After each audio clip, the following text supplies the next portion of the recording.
Hello, fellow translators. This is just a quick video. I wanted to share this with you in case you're interested in language learning. I just downloaded this app. It's some new app, I guess, called Optolingo, and it is here's optolingo.com. But if you go into the Play Store or the Apple Store, I guess, on the iPhone, you should be able to find it. And yeah, I just wanted to point it out because it doesn't seem too bad. I've been using it now for my French. I'm trying to maintain a bit of my French, and so I'm going through that again.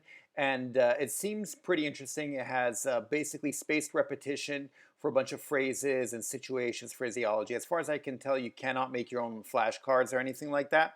And in fact, I think they talk about how they don't like flashcards at some point. But yeah, say goodbye to boring drills and memorization. But the main reason I want to mention it now is that it has an offer until September 15th, 2020, that it's free.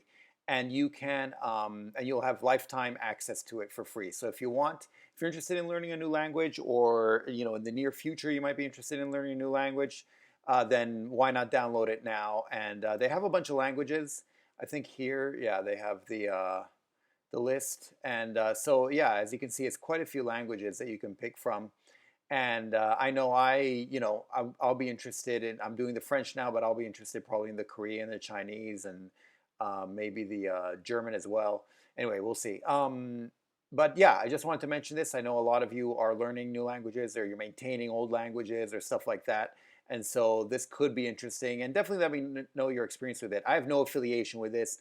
I absolutely do not have anything to do with this company. It just came across my radar, and I wanted to bring it up to you guys just because of this deadline. And I was able to try it out for a few days, and it seemed pretty decent. Every single one of so I'm doing the French one, like I mentioned. It has 100 lessons. Each lesson lasts, I guess, 20 minutes or something like that, and it's 15, 20 minutes, something like that. And it's just a collection of phrases in a certain situation, so it works on pronunciation. So it's a good way to work on pronunciation, on listening, and also on reading, because it features it on the phone. And obviously, if you repeat after them and everything, you can practice your speaking as well. So yeah, that's pretty much it. I just wanted to bring this to your attention. So feel free to check it out, and feel free to browse around and see how it is. And yeah, let me know what your thoughts are on it, because like I said, I've only checked out a couple lessons in the French section, and that's it. So that's pretty much it. I will talk to you next time. Okay, thanks. Bye. Savedum.